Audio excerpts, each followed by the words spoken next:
Welcome to the friendliest campus in the South. Shotgun, Blanchard, one back set, rolls right, pressure coming, throws, Middleton going, To the gym of the hills. He lifts it to left. That one's pretty well hit. Hall on the run. That ball is gone. Home of the Jacksonville State Gamecocks. Over the day, over the Hawks. He fires up at the buzzer and drains the three. Good defense by Cunningham. Gregory releases the way. Pulls up. He checks. This is your podcast for Jsu Sports. High fly ball. Center field. It is back. It's out of here.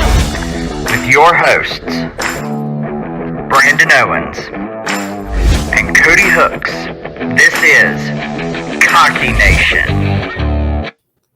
What is going on, FCS Fan Nations, Cocky Nation, all of our favorite people? It's your favorite hosts, Cody and Brandon, with another episode of Cocky Nation podcast. Guys, we have a ton of things to talk about today. Brandon, where do you want to start? Well, let's start with we finally got a win in football. It took several weeks, but it finally happened.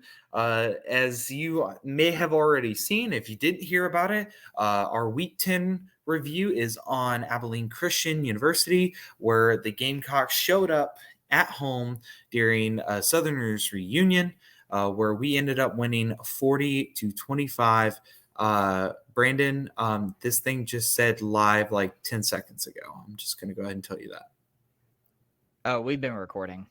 Oh, okay, good. Let's make sure that it actually is working. So yes, we won. It was a really good game. There's a lot of good things that showed up in that game. Some news that came after that, but we won't get into that just yet. Brandon, what were your thoughts on the game? I was kind of surprised. I actually heard of said news that we will get into in a little bit. About 20 minutes before kickoff. Mm-hmm. And I was like, what? And so I don't know if, like I said, we'll get into it later. The boys came to play. Mm-hmm. The boys came to play. And I talked to everybody at the game, and all of us agreed. If we played like that all season, we would be going to the playoffs right now. Right. And some of our blowout losses, like Kennesaw State, UAB, and Sam Houston, can't forget the defending national champions. Wow. And future conference member, by the way. Can't really forget about them. Mm-hmm.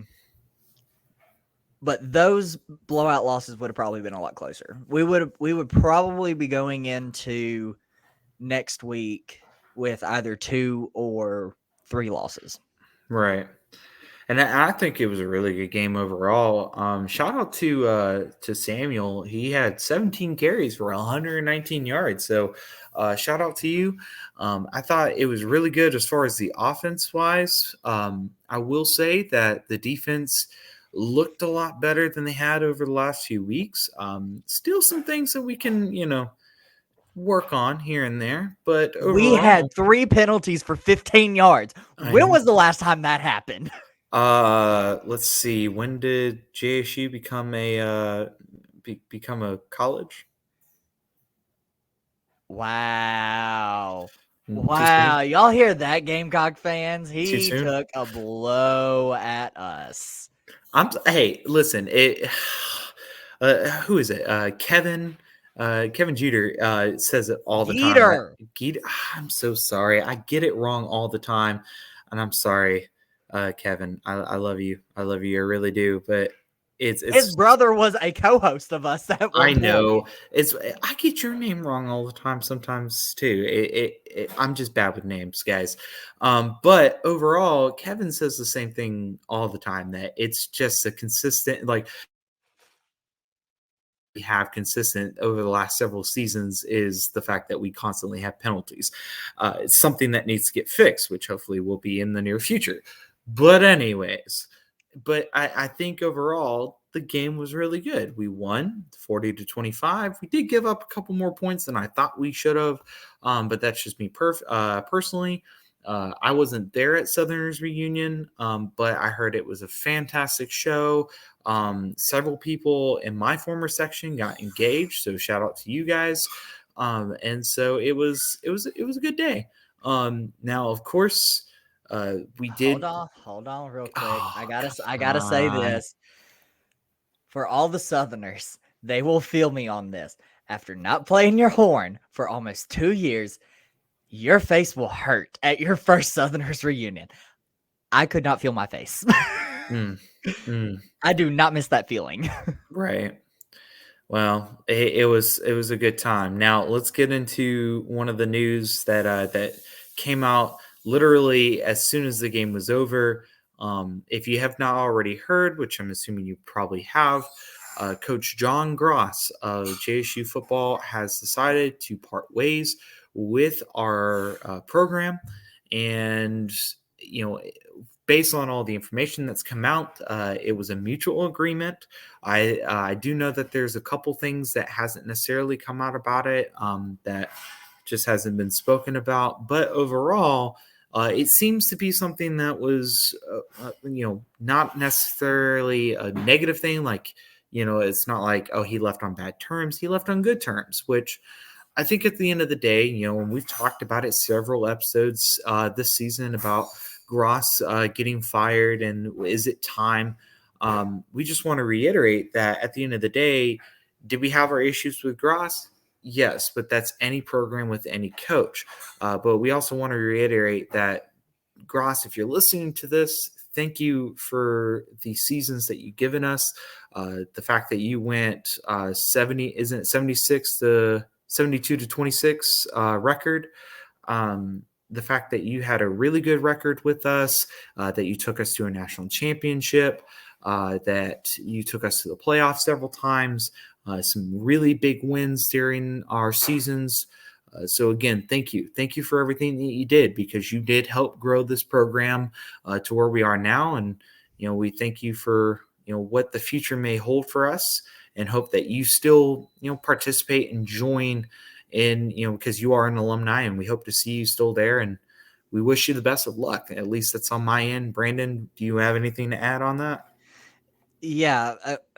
Again, I just want to reiterate everything Cody said. Thank you, John Gross. You definitely had a very successful time at JSU. We hate to see you go. Mm-hmm. But I will also say, kind of bringing it away from everything and being a bit realistic here, Mm-hmm. I do not think he was FBS material. And that's arguably one of those things that I can agree with you on. I think most people agreed with is the fact that if we were going to be making a jump like we did, which, by the way, it has been confirmed that JSU is moving to Conference USA. We talked about it last episode, that it was a potential. Now it is confirmed. It literally happened the day after we sent out the recording. So that's great for us, and we'll get more into that later.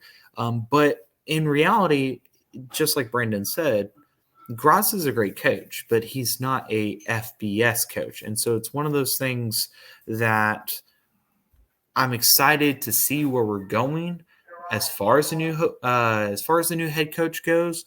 I've heard some rumors that it could be possibly somebody within the coaching staff already, but I've also heard some rumors about some potential individuals outside of the program that we're looking at. So Brandon, what do we need to look at as far as a new coach? What do we need to be seeking, in your opinion? Well, number one, and first and foremost, we need to be looking for somebody who has experience at the highest level, whether that be NFL or FBS. Now, personally, as far as like a type of coach, some people say that we need a young coach. Some people are saying we don't need somebody like too young. They need to be like right in the middle. I agree with that statement. We need somebody who is in the middle between what people would consider young and older, But also, I have nothing against offensive types of coaches, but I think at this point where JSU is going through so much change right now with its football program, I don't think we have ever had a defensive coach since being Division One. I honestly don't think so. Somebody correct me if I'm wrong. If that's the case, we need to switch it up and get a defensive type of head coach, somebody who can run the defense. And kind of like what I was telling Kyler, like I told him that I would prefer a defensive coach. And I can't remember what Big Sky school he used as an example. I want to say it was Sac State, UC Davis, something like that. I can't remember. One of the California schools. But anyways, the head coach was a defensive coach. And he knew defense. But as far as like offense goes, he let his offensive coordinator do all of that. Like he did not it was almost like there were two head coaches on the field. One for offense, one for defense. And I know that's what your offensive coordinators and defensive coordinators are kind of like. But from the way he was explaining it to me, it almost sounded like there were two types of head coaches. So maybe kind of approaching from that angle. But if we do get an offensive guy, I'm not going to complain because most likely he's going to have the experience, the pedigree in order to help us compete at the highest level of collegiate football. True.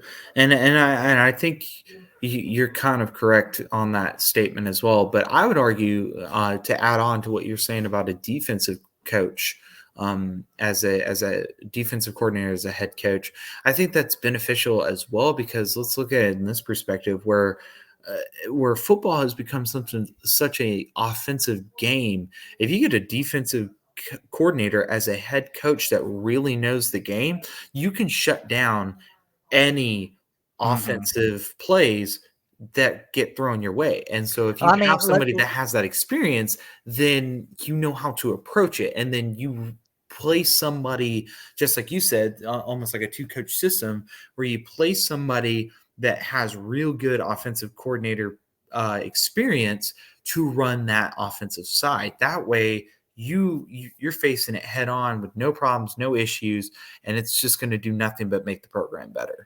Well, I'm also a firm believer in the phrase defense wins championships. Look at North Dakota State. Look at their head coach. Before he was head coach, what was he? He was the defensive coordinator. If I'm wrong, then he was definitely a defensive coach. But I think he was the defensive coordinator before he was head coach. Possibly. But so I mean, look at the success North Dakota State has had. Like maybe that's the route that we need to go. Just my 2 cents. And I agree with you, especially because of the fact that we are moving into a bigger conference, but not just a bigger conference, but we're facing bigger people. We're going to be facing people like Liberty, Sam Houston, New Mexico State, which even if New Mexico State is an FCS program, let's face it. Yes, but regardless, we're facing them on a higher scale and on a higher level. And if we want to show out and prove that we deserve to be in there, which I'll keep my 2 cents in that, because I still kind of personally feel like we're not ready for the FBS, but I'm ready to be proved wrong at any point. But if we want to show that, we have to be ready. We have to be prepared, and that has to be reflected in a new head coach that's ready to play the game and run it like it's his own. And whether that means the new head coach comes in and immediately after a new coaching staff comes in behind him, or if he flips the house and turns everybody into what he needs it to be. So I'm excited. Hopefully we should get some input on that soon. I do know that with Gross stepping down with 2 games left in the season, they put an interim coach in. So we probably won't hear anything, at least right now, probably not until the end of the End of the season. season. And so once we do, we can kind of go a little. But Well, that's I have one more thing to add, and Yeah. it's just a word of caution for you Gamecock fans that listen to this. Mhm. We have to go through a 2-year period, a 2-year transitional period. If we do not perform like we used to at the FCS level against FBS competition with a new head coach, if we're not performing well right off the bat, it is okay. That's why that transition period is in there. We Mhm. got 2 years to be able to compete at the FBS level. Let's look at this 2-year transition and take it with a grain of salt and be patient. Yeah. And let's focus on the now, not the future per se. Which, speaking of, if we're focusing on the now, that means our next game, which is this Saturday against Lamar.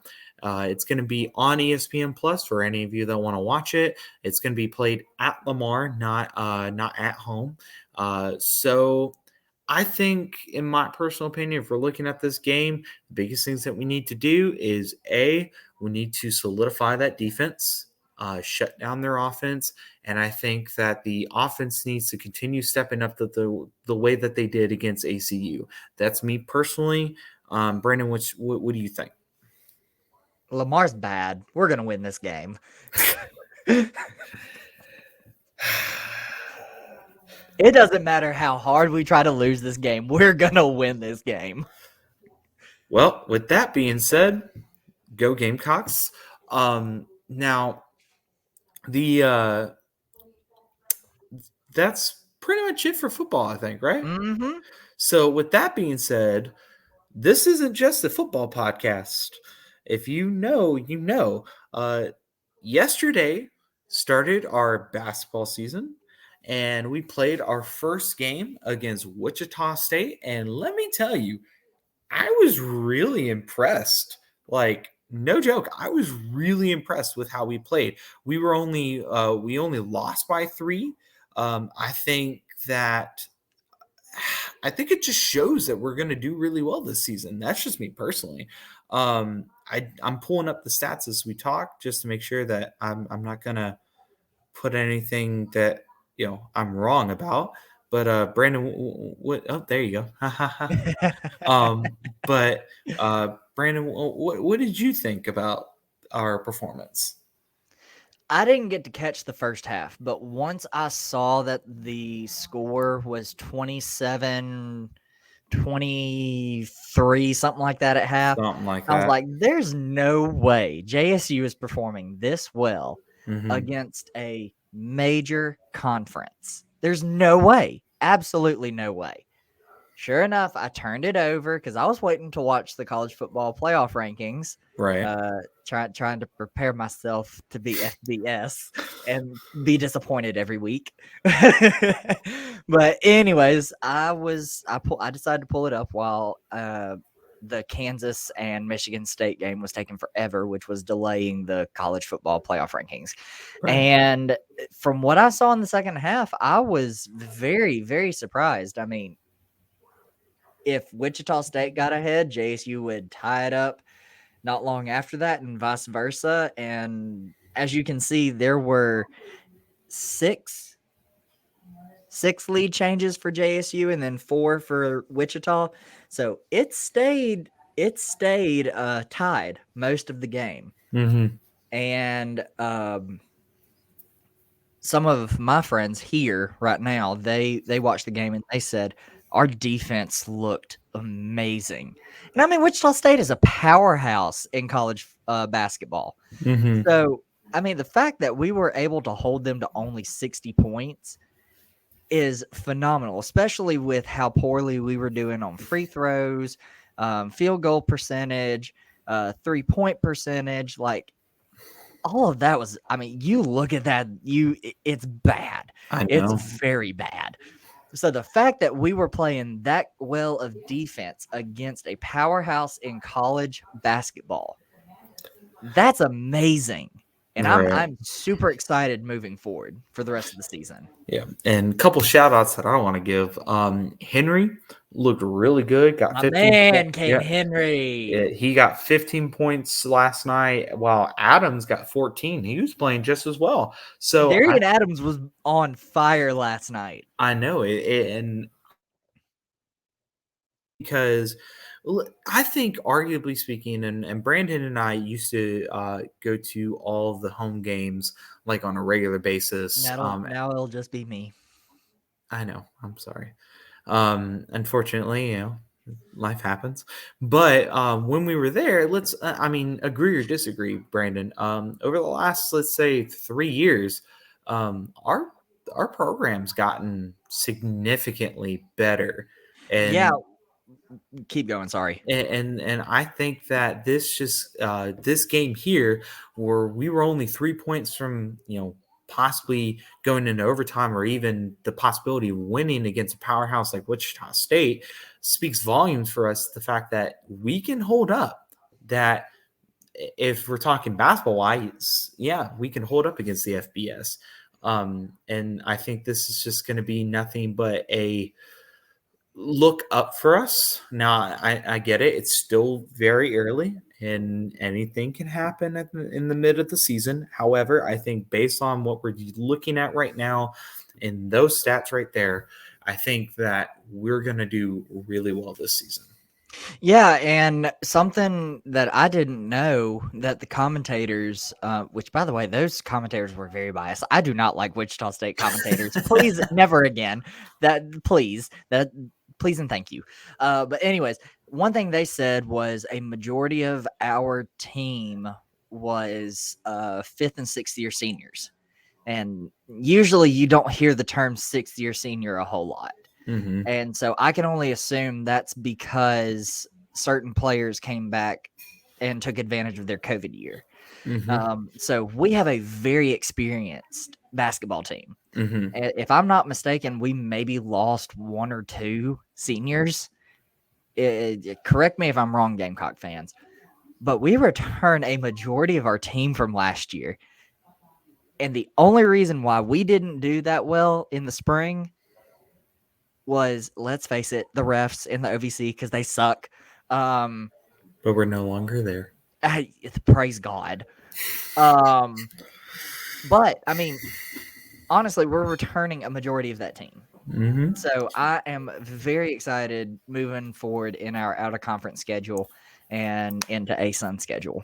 And I agree with you on that. I think the fact that people like Kane Henry came back helps us and continues to bring us forward, especially the fact that one really good example, it's not basketball, it's football, but one of the biggest arguments about the reason why the Alabama Crimson Tide, meaning Roll Tide, the reason why they were so good last year is because so many of those powerhouse players like Devontae Smith, Najee Harris, the reason why they were so good is because those players decided to stay for their final year rather than going to the draft. And because of that, they were experienced, they knew each other super well, they knew how to play the game, and they knew how to work to the ultimate goal, which was a national championship. And I think that's going to be the best analogy that we can look at when we're looking at this team for JSU, where we have 5th and 6th year seniors that know the game, they know each other, they know how to play with each other, and they know how to be successful. Yes, we are moving into a new conference and an ASUN conference, and so we aren't necessarily playing teams that we know, right off the bat. However, that's basketball in general. Basketball can be any type of schedule at any time. Same thing with baseball. And so I think at the end of the day, I'm excited. I think it's going to be a real good time. And I'm excited to see what we're doing for this season, especially these next couple games. Speaking of which, as far as our next couple games go, be on the tune for Saturday when we play Alabama AMU at 4 p.m. Again, it's going to be on ESPN Plus. And then on November 16th, we play our arch rivals, Troy. Whoop, Troy. I'm just going to go ahead and say it. At 6 p.m. You What? took it from me. You I took know. it from me. Go ahead and say it. Whoop Troy. Troy There you go. sucks. Whoop Troy. I mean, you can say it at any time. You can say it when you wake up. Whoop Hey, Troy. we can say it a lot more now. True. Can we throw Troy? Where Troy plays for the Sun Belt Conference, don't they? You mean the Fun Belt? Fun Belt. Any Troy fans that are listening to this, if you want to convince Troy University to swap over, more than happy to play you on a regular basis. I don't think they want to do that. Yeah, probably not. So who knows? But I think my predictions for the at least for Saturday's game against Alabama and A&M, I see JSU pulling out by, I'd say by 10. I'm going to keep it a little bit close just in case, but I think we're going to win this one. Usually I would easily say JSU, but we played them last year, or was it the year before? And we easily Something like thought that we were going to beat A&M, and A&M ended up beating us. Now, granted, it was in Huntsville. Wish I could have gone to the game, but they beat us, which was a shock to many. And so I think the fact that it's here, A&M is not a bad basketball program. To me, they are one of the better programs in the SWAC. Yeah. So you don't need to take them lightly. I personally think this game is going to be a JSU win, but it's going to be, I'm going to say a 6-point win. Okay.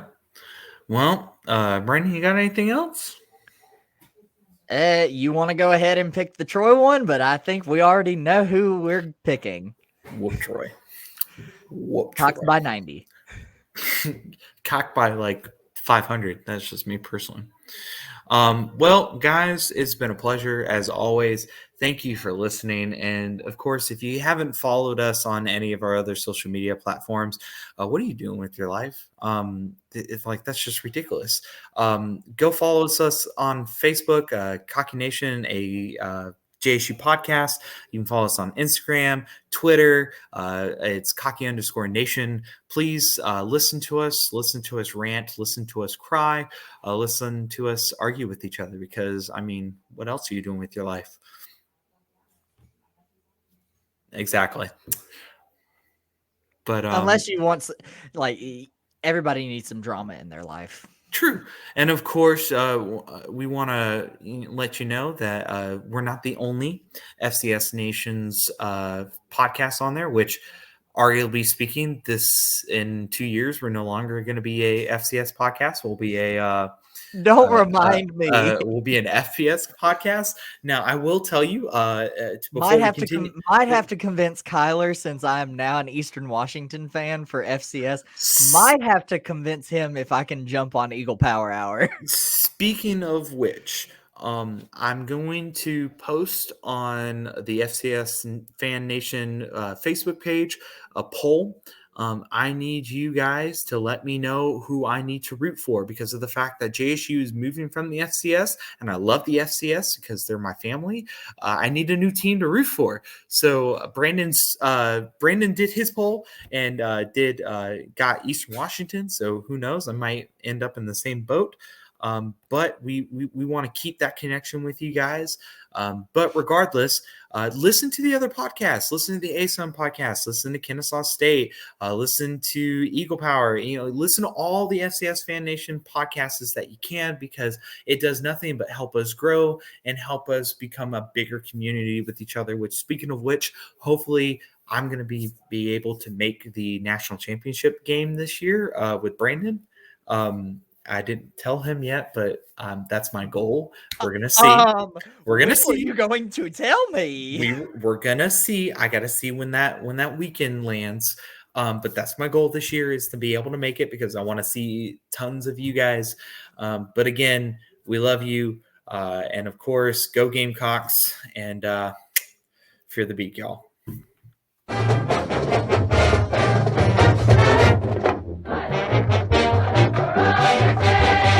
Bye.